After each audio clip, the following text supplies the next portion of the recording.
Hello and welcome to Searching for Service, brought to you by Rotary District 5950. I'm your host, Kelly Kirk. I'm Joe Kirk. And I'm Chad Larson.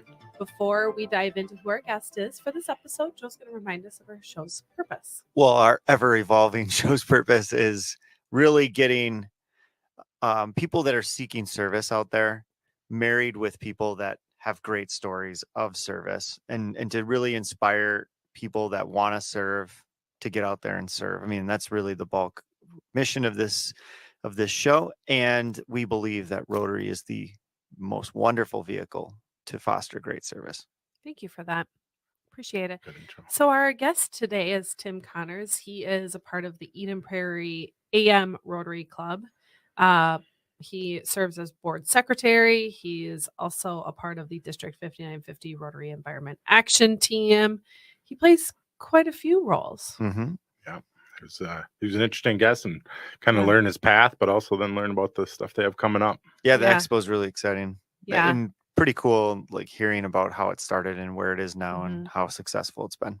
Yeah, and you'll get to hear a little bit more too about kind of the overarching reason that the expo, came to fruition too. So all of it comes, from that pillar of Rotary. So we hope you enjoy. Stay tuned. I'm your host, Kelly Kirk. I'm Joe Kirk. And I'm Chad Larson. We'll be back.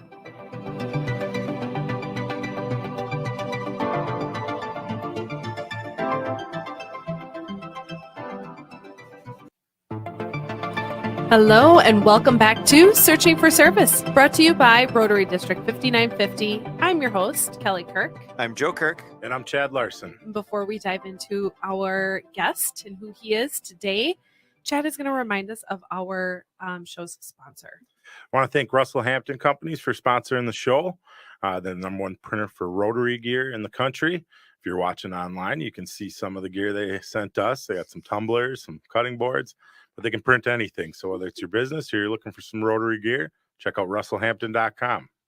Thanks, Fana. Pipe down over there, Chachi. Okay. All right. So we have another amazing guest in studio today. It's always nice to have guests in studio. It's just a little bit different energy. Tim Connors is with us. He is a part of the Eden Prairie AM Rotary Club, board secretary, District 5950 Rotary Environment Action Team partner. And I'm assuming that is in conjunction to the SREG, correct? Yeah, one of the individuals in the district by the name of Steve Solbreck got the action team going at the time he was actually serving on the board of SREG. Wonderful. And the SREG is more of an international group, and so he's been a significant player both internationally and here with District 5950. And for Wonderful. our listeners that aren't familiar with all the acronyms, Yeah. let's SREG. You want me to take the reins? So SREGS is Environmental Sustainability Rotary Action Group, and it is a part of Rotary International, correct? Well, interestingly enough, the action groups have some autonomy and separation, except for when they do something that Rotary International doesn't like, and then it feels they get their hand slapped. Yeah. Okay. But I would say, WashRag has maybe been there much longer. It has established a reputation for helping getting water projects going. Yeah. Environmental Sustainability Rotary Action Group is thinking broadly about the environment and sustainable living, and has, I would say, because of the climate threat, has a lot of focus on climate. But we have locally an individual that has done an exceptional job of communicating the concerns around pollinators. We've lost 45% of the pollinators on the planet over the last few decades. Yeah.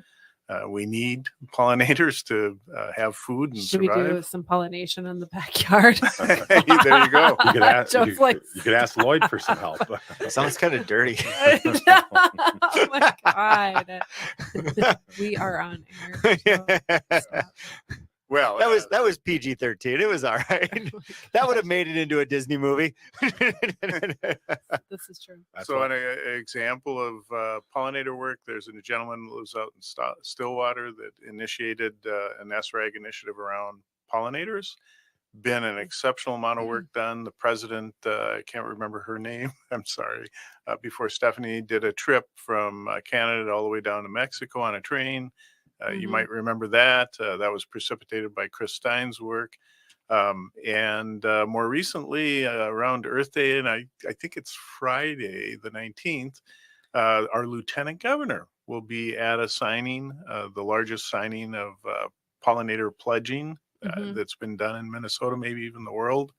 And so, you can see really what SRAG's trying to do is pollinate, but not just pollinators, do a bunch of different things that will allow us to end up in a better place with the environment and a more sustainable place for, our kids, our relatives, our friends as we move forward. We know that the city of Edina does a No Mow May program.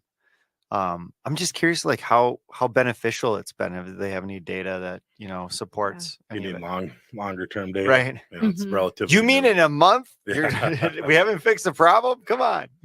So go ahead. I was just going to say before we dive in, get a little bit more granular with some of these items, let's take some time to get to know you. So how long have you been a Rotarian?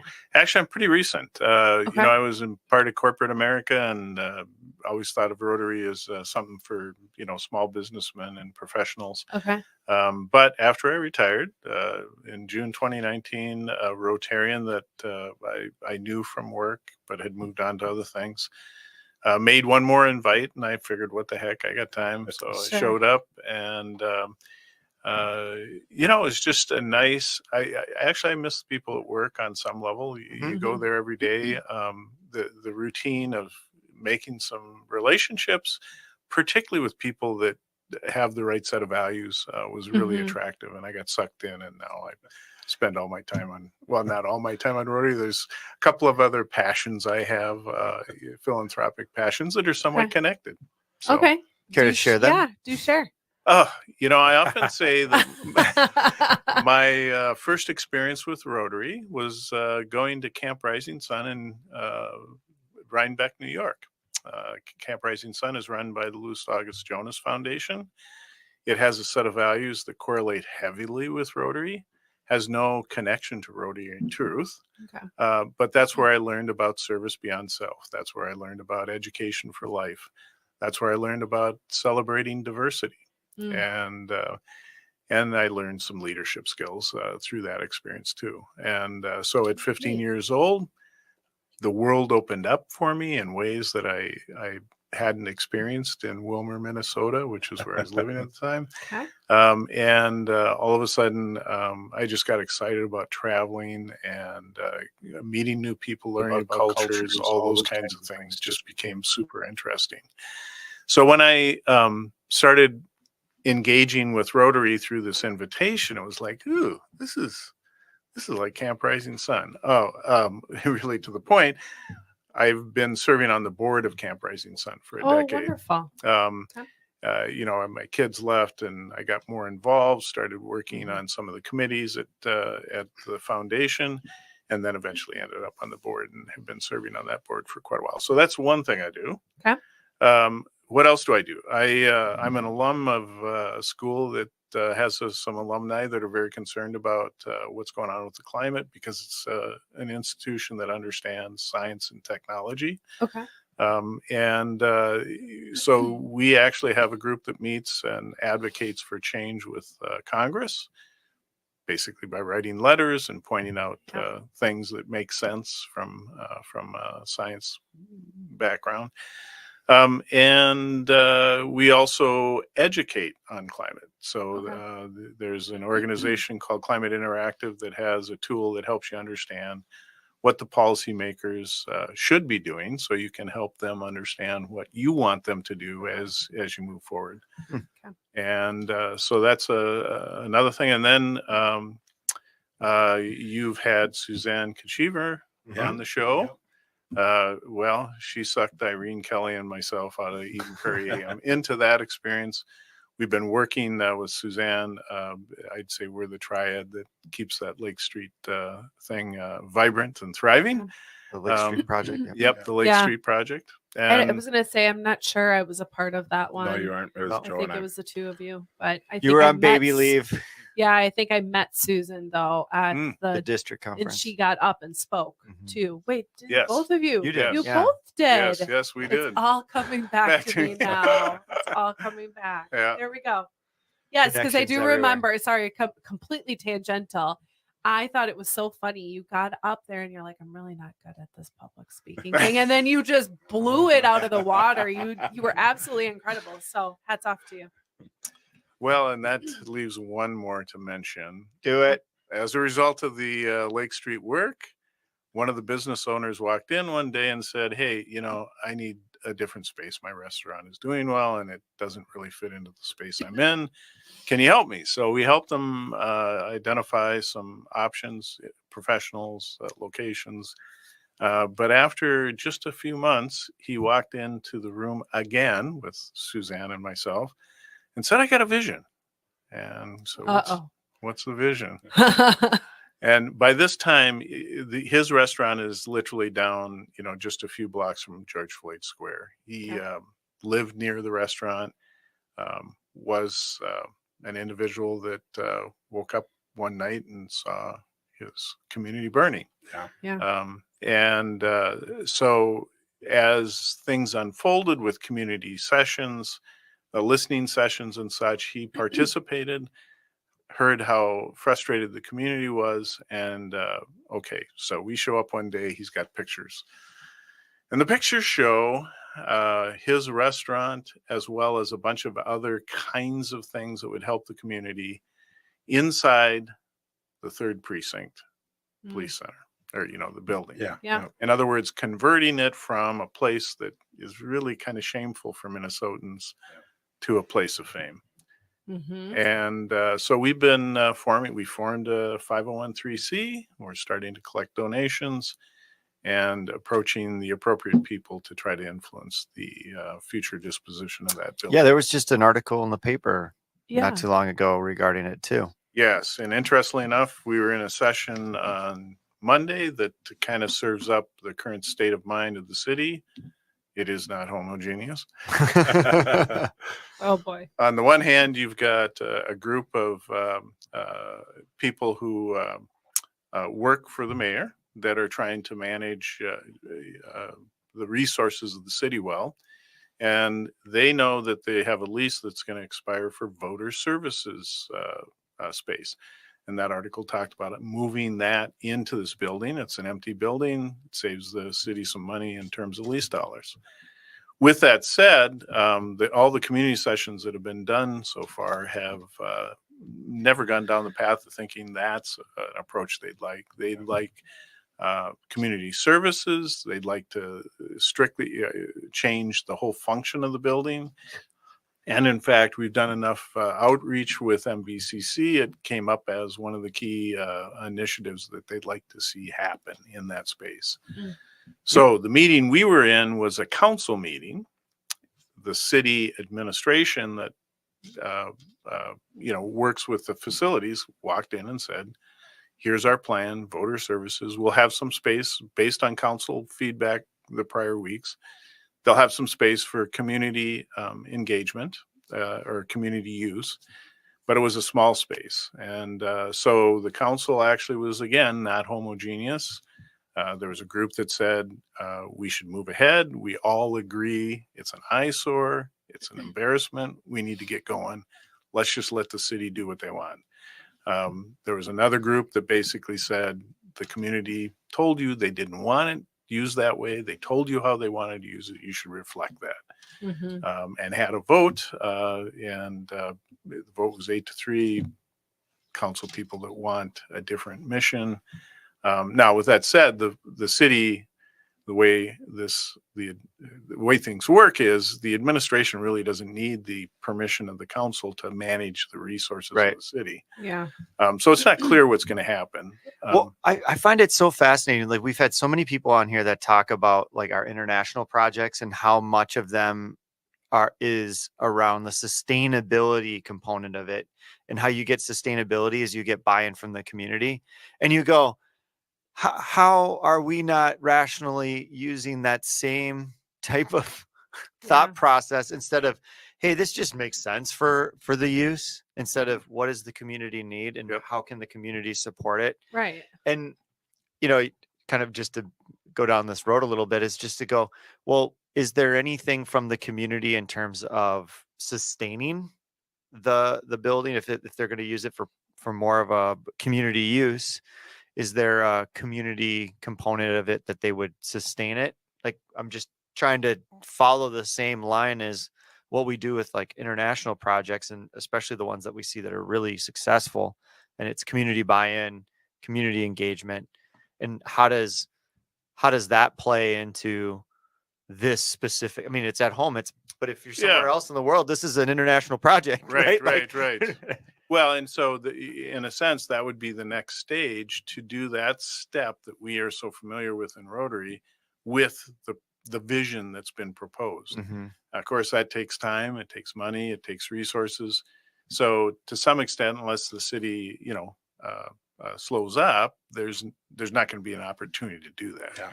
But Which is a shame. I mean, well, hopefully we're mobilizing. And as a result of that mobilization, already 8 of the council people are saying, but guys, we should that at makes least a slow lot of down. sense. Yeah. Yeah. Yeah. And, Rotarians could have a part to play, as we get this organization put together, reaching out to more people in the city council, reaching out to people in the county, reaching out to our representation at the state, are all methodologies for developing the political will to do something that may not make a ton of economic sense initially for the city itself, but makes a ton of sense for the state. Yeah. One of the sound bites, one of the gentlemen is native born Israeli. When he goes home, he says he always hears about Prince and about the 3rd Precinct and George Floyd murder. Wow. What he wants to do is go home and say, we got a Black Cultural Center, the Minneapolis Black Cultural Center, and Prince. Yeah. And change the whole conversation. Yeah. Become a tourist destination. Sure. Yeah. That's so wild to me. Yeah. I mean, anyways, that's Okay. How can people So- get involved and find more information for it? So we do have a website up Okay. and running. I got to say it's fresh enough. I'm not sure if you put this in there, it'll work, but I think it does. Minneapolis Black Cultural Center.org, I believe works. And, I don't know if there's a way to follow up here with you guys, but I could try to get some more information. Yeah. Yeah, I'll put the link if it works in the bio so people can click on it in the description of the show. Wonderful. Wonderful. One last question for you before we kind of get into the deeper nitty gritty of the interview. You mentioned that you joined Rotary once you retired. Mhm. And is there something that you could have said to yourself or had somebody said to you when you were working or when you were kind of in the hustle bustle of life that would have changed your mind about Rotary? Well, I kind of got halfway there at one point. Another Rotarian I knew, approached me. But I asked questions that led me to believe, I think I'm kind of right. This is a bunch of professionals and, my company isn't going to like sponsor anything. And, it just seemed out a stretch. I suppose if, I don't know at the time if I would have, been attracted by anything, but I think it would have had to go down the path of expressing the true diversity that exists in 5950. Yeah. I probably didn't understand that until I got Yeah. closer to it. And then maybe a little more about the service aspect. That might have got me going. I Okay. would say those two things. Well, yeah, because we talk about it all the time on the show. I mean, the families, the people that are quote unquote busy with life seem to be a tough get for Rotary. It's either early on as a Rotaract member or an exchange student, and then on the back end of life when you've retired or the empty nest. And Mhm. so it's just kind of trying, because we're trying to model this in terms of no, you can do Rotary. You can both spouses, by the way, can do Rotary, Mhm. and you can have a family, and Yep. you can do and you can run a business, and you can do Yeah. all of that. Yep. And because it's probably one of the most target-rich environment for Rotary to grow its membership. Yeah. Yeah. Be involved with the community. Yeah. And for me, the diversity was something until I got involved that kind of held me back. Yeah. I kind of had the same perception, and Yeah. I'd even gone to a meeting 12 years ago, and Yeah. it was probably the wrong club, or because I think every Clubs club has vary a different- lot. Yeah, there's a lot of diversity. I went to in the 4 club. clubs to try to figure out where I'd fit in. Yeah, And so once you find one that really represents what you're looking for, they're Yeah. out there, and Yeah. that was a big step for me. before we leave MBCC, through my connections, I would be more than willing to serve up the founder of the Minneapolis Black Cultural Center. I would love to have Yeah. them. That'd be really great, All right. Absolutely. especially as it's kind of unfolding in front of us too. So Yeah. it's a really Mhm. great subject to have just a continual level of guests on, because it keeps adapting and changing. I mean, we've kind of heard about it last year. That was about this time, or maybe a little in March, but it was So prior to early. really getting to Yeah. the cultural center aspect. It was Yeah. still They didn't know It's an individual from the Excelsior group. yeah. That's correct? Susan. Yeah. Suzanne No, there's a Kochever. different one. Oh, that's who we interviewed on it. It was the lawyer. I don't know. John, I can't remember his Funny guy. He's funny. Yeah. Like he cracked a lot of jokes. last name. Yeah. Like Praire. But anyways. Anyway, yeah, but it's we would love that introduction and to Yeah. continue to follow what's happening with it. And I really hope that we can use the things that we've learned in international project studies and going, how do we have sustainable success in these things and use Right. it at home? Yeah. Like if Yeah. you're not going to use it at home, then what's the point of having it? Yeah. Right. Isn't that the truth? Wow. Amen. Amen. For any of you listening out there. Well, we got to dive into at some point, because I know you got the big eco experience coming up this next weekend. Right. And Oh. so, I retire. I start reading. Remember that I worked for a company that made instrumentation. Our two biggest market segments were oil and gas and chemical. I start The reading. enemy. Pardon me? Yeah. I said the The enemy. enemy. The enemy, yeah. And and I always thought of all those left-leaning people as tree huggers that always overemphasized stuff that didn't really matter that much. And started reading, and it turns out, I'm kind of a science, STEM, math guy, engineer, whatever. And it started freaking me out. There's some legs here. Yeah. All of a sudden, I'm spending the time to really understand what's going on. And I'm not going left or right or whatever. It's just like, this is the basic facts. And as a result of learning some of the basic facts, and I've just joined Rotary, and they announce the 7th area of focus. Mm-hmm. And then I learn about SREG. And so now I'm deep into it, right? Yeah. This is my It's is your my path baby. for it. And when you start working with people all over the world, or some of the volunteer groups, it's a little bit messy. Some people are interested in talking, some people are interested in taking action. I'm an action guy, so I just I was trying to find ways, and I knew a little bit about solar, and knew a little bit about renewable energy, and it definitely knew about energy in general. I mean, my custom power plants, oil and gas, I knew a lot about energy. So I started focusing on renewable energy. And I think that was the first thing I did inside of SREG, is I joined the Renewable Energy Task Force. And then as time went on, joined the board. And then inside my club, this wasn't even my idea. Somebody said we should do a Eco Expo and use it as a fundraiser. Holly Link, if you're out there, you get credit. It was your idea. So we basically get online with the first Eco Expo at the community center over in Eden Prairie. 250 people showed up. I don't know where they all came from. We were kind of surprised that we actually attracted that many, I think. And, but really, really worked well. Everybody gave positive feedback about the experience. Mm.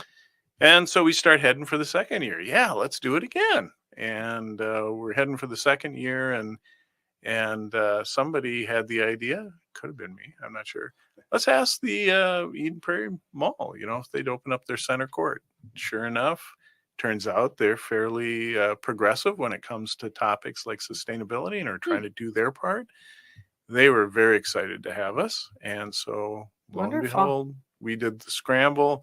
It was a little bit of a chaotic event last year, but we brought it off with, probably a good 40 exhibitors, and went over really well again. And the city officials showed up. We got the county commissioner in, plus all these cars, these solar companies, these people that are Wow. thinking about your yard and pollinators.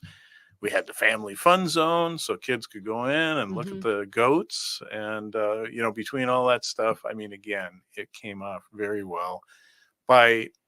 It went through 6 p.m. By 5 p.m., the general manager and the marketing person from the owner of the mall, which they own multiple malls, but we're sitting there talking, what do you think? Got to get a date set. Let's do it again. Oh my gosh. Well, I'm sure they're like, few hundred people in the mall. Let's do this. Yeah. Amen. That's exactly where their heads went. Yeah. So here we are, third year. Now this year, I would say, again, a lot of hard work. All along, this has been a ton of hard work. I mean, I don't want to minimize the amount of work we've put into this, but this year I would say we filled up the mall. We're up to kind of the max limit in terms of the number of vendors, unless we go to the second floor. And we've got 6 different vehicles scheduled that are all going to be inside. There'll be test drives outside. Cool. And as you think about this issue of, the threat to the environment, our citizens and our communities need to become versed in a bunch of different ways, because there's no one thing that's going to fix the problem. Yeah. So you, as an individual, if you're trying to make your contribution, you just have, a number of ways that you can help. And they range from, what do you do to heat your house? What do you use to drive around? What do you use to generate electricity, or where do you buy your electricity? What food do you eat? What are you doing out in your yard? All those are important things to think about as you try to make your life an example of being sustainable. And lo and behold, what do we have at the Eco Expo? We have organizations that really literally touch all of those aspects of living. Cool. Now I'll give you a hint though. If you're convinced that your kids and your grandkids are important to you, your first stop is Electrify Everything. There's an organization called Electrify Everything Minnesota. Ultimately, the moral of the story is you got to quit burning stuff. And what's going to happen on the grid as time goes on, it'll be less powered. It's already, particularly in Minnesota, it's already less powered by coal. There's just a few coal sites left. There's some, of course, natural gas turbines. They're less impactful than a coal plant, much less impactful. And then we've got a ton of wind and solar, and more is going in every day. So, so as a result of that, when you think about the way you transport yourself, when you think about what you're doing to heat your home, when you're cooking, all those are places where electrification makes sense. And so Electrify Minnesota starts to help you understand how you as an individual can economically, and in some cases, cut your costs by making steps. And all right, as a chef or somebody who likes to cook, not really a chef, but sell me on going from gas to electric on the range. Well, the first step is to think about, is it traditional electric or is it induction? Okay. If it's traditional electric, you got some challenges. If it's induction, You can heat as fast. You got more control. Your kids won't suffer asthma because of the fumes that come off a gas stove. I would say, are those compelling reasons? Well, you got Mama Bear here right now, so yeah, New stove. yeah. New stove coming. No kidding. And I always try to be careful because a lot of these facts aren't known. And I don't want to give people I mean, I'm a traditionally kind of, let's say, semi-conservative. I'm probably a centrist, but, all this stuff that I'm talking about didn't come. I thought the tree huggers were nuts. Mhm. Until I retired. I didn't really spend time reading and finding the facts. These are things that were known decades ago. And there's various reasons why they got overlaid or whatever. But remember that I think Nixon was the guy that signed the dotted line on the Environmental Protection Agency. If you read some of the stuff that Reagan said, it was very oriented towards protecting our environment. And, everybody, I mean, Carter, both parties have supported environmental robustness. We're just not executing on that the way we could. And I don't want to be political. I don't think this is a political issue. I think it's an issue that we need to address because if you have friends, if you have family, if you have kids, if you have grandkids, you want to create a scenario where their future looks good.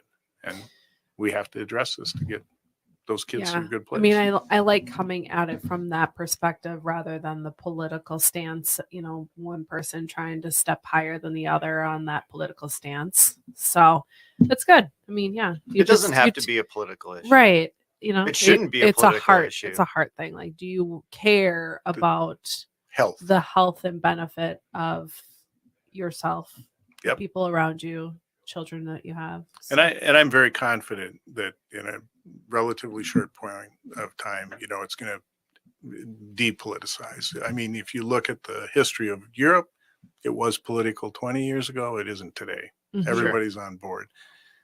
We just are a little behind, in the U.S. in terms of understanding what's going on and depoliticizing it. So hopefully that's our future. For being such a powerful country, you'd think that we could turn it around. Yeah. Well, I think it's making progress too because the economic model is starting to support follow the money. Yeah, if you look at the number of weather disasters that have happened, I mean, why are we taking on that cost? It just doesn't make economic sense. Now, with that said, I mean, there's lots of crazy. I will admit, there's lots of crazy ideas out there, and some of the crazy ideas make no economic sense. But there are so many things we could continue to speed up that actually do make economic sense and fix the problem. Mm-hmm. Mm-hmm. Will you guys have speakers on kind of all we issues? tried. We pivot, tried, Chad. Yeah. We did try to do speakers the first year, and we found that most people just wanted to walk around the exhibit hall. Yeah, get some experience. So now, with that said, you guys are in radio, important people. I would solicit your help. I do think one individual at one point in time being a draw would be a great thing. But I guess we thought about that last year, didn't really have enough time to think about it. We thought about it again too late this year. Yeah. We just need to get that figured out ahead of time. But it seems like we need to bring back Captain Planet. Yeah. Do you guys remember Captain Planet? Yeah, we do. So just, as you think about all the things I said, what do you think has brought in the most participants? Okay, we don't really know. We didn't do a survey. But verbally, we hear a lot about one particular exhibitor. Guess who brought in the most people? The goats. You got it. She knew. Everyone likes a cute little goat. Yes. So are they inside or are they outside? Yes, they're inside. Yeah. Hey, and listen. Are they tipping over too? I'm kidding. I'm kidding. You know what I'm talking about, right? Where they tip over. Fainting goats? Yeah, the fainting goats. Goats, yeah. Bet you the janitorial staff love that. Yeah, I know. Are you serious? Yeah. Goats. Well, and we're going to one up it this year. Guess what? What? We got goats. We got dogs. Oh, boy. We're going to have a tortoise. Oh, all right. Oh boy. We're actually trying to get a chicken in, but that's I don't know. Yeah. We might hit a headwind there. I think it's a great idea because it brings in families. Yeah. Yes. Kids. Yeah. I know that's Yeah. been working on the Edina Ride event we're working on. That's a big key to Mhm. get Getting success. people there. Yeah. Yeah. Yeah. Amen. Amen. Yeah, we have a full family fun zone. There's about 8 activities inside the family fun zone. So anybody that's got kids, come on in. We got entertainment. Pull So off some steam. yeah, Yeah. it's so this is on April 20th. Yeah. From 10 a.m. to 6 p.m. We've got a link for the website too. That Yep, we can I'll drop put the in link show notes as in the well. bio at Eden Prairie Mall too. That's So Yeah, and I'd encourage you if you have a family, I think getting there, let's say mid-afternoon or earlier, the things start to tail off a little bit as you know when you get to about 5 o'clock. We're Yeah. doing the raffle and yeah. And actually the goats. You have to look at the schedule there. I'm trying to remember. The goats take off. They do 2 shifts of goats. They tire out I was gonna say the goats gotta 2 get sets of tired. goats, but that means they limit the goat exposure to about 5 hours, two 2.5 hour shifts. So if you want to see the goats, make sure you look at the schedule. All right. You'll be able to find that in the bio. Yep. So as you guys are right up against it, we're a week out. What are the last minute things you're working on for it, or is it all set and you're ready? Well, last year I would say the trick was we were still trying to fill the place, and I was begging people to come. This year we're full, and I got a phone call literally on the way over here from one more that wants to get in. Yeah. So dramatically different there. Much more methodical this year because we're more experienced. And I would say there's no crises or anything like that outside of trying to get a 6th car in. We're still doing a little bit of negotiating on that, but that's a different kind of crisis. That's a good problem. Yeah. I would, what we are doing though is finalizing the program, sending out information to the exhibitors that helps them understand, what they need to be doing next week. Mhm. What else? Doing banners. Gotta get in the logistic Yep. printing and all that. Yep. What type of cars are going to be in there? Well, the actual models, I don't know. Was that it one they've committed. manufacturer, or is it? No, Kia's, BMW, Audi, and Ford. Yeah. Figured there was more than one. Yes. Yeah. Let's see. Did I name 5? I should have named 5. Mhm. Okay. Yeah, and I approached a bunch of others. It turns out the dealerships, are really busy on Saturdays. Yeah. Right? Yeah. They're not giving up sales reps to go work Yeah. a booth. Yeah, that's kind of been a problem. But despite the problem, I mean, there were 5 dealerships that figured it out. Yeah. Very cool. What else are you guys planning that's exciting? I want to hear about the beekeepers a little bit for Lloyd. Sure. Yeah. Well, and I don't. Lloyd's not here this year. Did you know that? I know he told us he had Yeah. Okay. he's up in Fargo for Mhm. a convention. But yeah, the beekeepers are oriented towards just helping the kids understand what their part to play is in the the overall pollination scheme. We extend that a little bit to the point of to get your free honey stick, you got to drag your parents around to a few more places. Nice. So We call that cross sales. Yes, cross sales. Right. So I would say Ain't no shame in that game. No, no Ain't shame. no It's all shame. good. All right. All good. Yep. And so yeah, I would say the bee aspect is literally about knowledge, helping the kids understand how important it is, and then Mhm. understanding that pollinator plants are important. Not Yeah. all plants are pollinator plants, and then there's information on pollinator plants with the U of M Master Gardeners and the Friends of Eden Praire are there. I don't know. They help people think about sustainability. They're doing a lot of work around buckthorn removal. Sure. in the Mhm. parks. Yeah. Mhm. And so they've got a good story. We've got landscape firms that help people think about what to do with their yards and stuff to make them more friendly environmentally. Sounds like we Ma- should make our way there on April 20th, Joseph. Noted. With the last few minutes, I think it'd be helpful too, is we know it's at the Eden Praire Center. Maybe walk through just really quick what that experience, like as you come in, kind of like what the experience is like for the person that'll come in. Do they register somewhere, or is it just kind of this open layout where you go everywhere? Do you direct them anywhere specifically? Like what, just kind of give us an overall experience of what somebody would anticipate. So if you think about how the place is constructed, there's literally 3 hallways into the center hall. So you might come in from Shields, come down the hall in the center, or you come in with the bookstore, come down that hall into the center, or you're out at Target or J.C. Penney. That's the 3rd hallway. Come down to the center. We are recruiting heavily for volunteers. If anybody still wants to volunteer, please call Tim Connors, 612-670-5028. I love it. Or Jana. I think we had Jana's phone number there available for you guys too to publish. Actually, Jana's a better person to call she's operational lead. Nice. I'm kind of the, recruit the exhibitors lead. You walk down any one of those 3 hallways and you walk to the center court. There is an information booth in 2 locations. So whether you come down any one of those hallways, you can look for the information booth, get yourself oriented, get a program that has a map.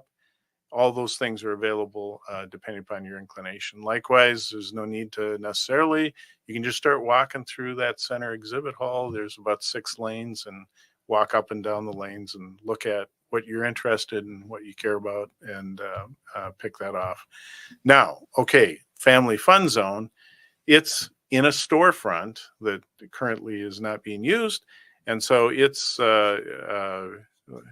what's next? It's right up against the center court. So it's pretty evident. You'll be able to find it.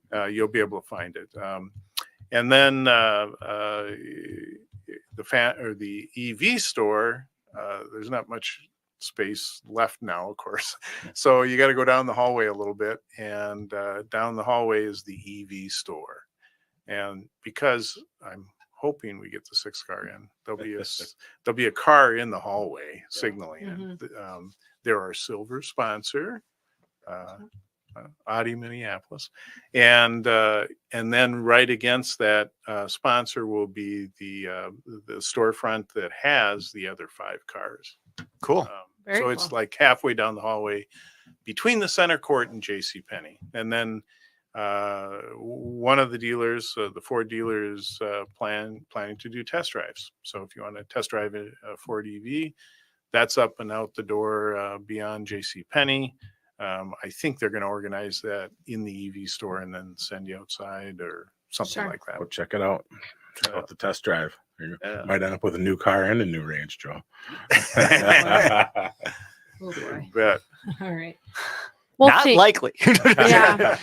Thank you, Tim, for coming on and Yeah, talking a little bit more about SREGs and the expo as well. I'm interested personally. We'll see if I can, Well, that means I'm interested. But Family thank fun you. zone. Totally free to the public, right? Yeah. Totally free to the public. And if you want to dive, by the way, the Twin Cities Rotary Equal Club that Tom Gump helped get going with Steve Solbrack. Well, I don't know who all got. Steve Solbrack was a key guy. Sure. He was the guy that got it really off the ground. You guys have you had him on? No, not yet. I've emailed with him a little bit. Yeah, he'll probably kick my butt. I'll come and talk about his club. There you go. Twin Cities Eco Club is going to be there on one. If you're really into ecology, if you're young, I would say that crowd tends to be a little younger, but they got some gray-haired guys like us too. And then there's also an intention to help you understand, what's going on with SREG to some extent. That's international. We got, people all over the world thinking about this stuff. Yeah. So there's another couple opportunities to learn and engage. Wonderful. Love it. Thank you again for taking time to come and visit with us in studio. It's always a pleasure. And thank you so much for tuning in. We will be back in the next segment. I'm your host, Kelly Kirk. I'm Joe Kirk. And I'm Chad Larson.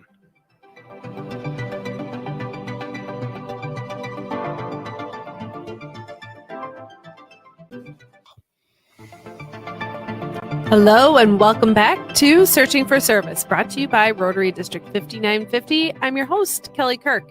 I'm Joe Kirk. And I'm Chad Larson. As always, we always have great guests. We do. I enjoyed having him on. You know, I gotta say, my favorite thing is whenever we have guests on, they always have this, especially people that have never done a show before. Yep. They have this like notion, like we're gonna be just absolutely peppering them with things, I know. and they never believe us. It's just a conversation, and then every time at the end, they're like, "Gosh, that was fun. That was awesome." Well, and in Tim's case too, I mean, he is retired and has found this passion in all things environmental. And when you get talking about things that you're passionate about, that conversation just can flow so much easier. Yeah, I thought it was, we've met a lot of different Rotarians here at different paths, but to hear it really stemmed from him retiring and then doing a lot of learning that brought him into it. And then Rotary just turned out to be a vehicle that fit his passion through that, which was pretty cool to hear. For the amount of shows that we've done, I was a little flabbergasted with myself that I didn't know what SRAGs was. So when he was There's a lot of acronyms. Can you explain Can what you explain that it to the means? viewers? I mean, me. And so I mean, now I'm kind of making the connection. Even with one of our past guests at our Rotary specifically, I'm like, I bet SRAGs had a large part to do with what they spoke about, and so it all kind of. It's a lot of acronyms. We might need to get a key going. I know. Yeah. Well, I mean, but we keep breaking down a lot of them for our listeners. I mean, as we're learning them, they're learning them too. So I hope you guys enjoy that. Yeah. I thought it was was really good to get an update on the Lake Street project and kind of hear how quickly things are moving and where there's some things that maybe we can take action on and to really represent the community. So that was good because we've had past guests talk about it and to really kind of and now in the moment get the real update on it. Yeah. So if you're listening and you have some passion around what has been happening there and you want to donate your time, we certainly will drop some of those resources for you to be able to get involved.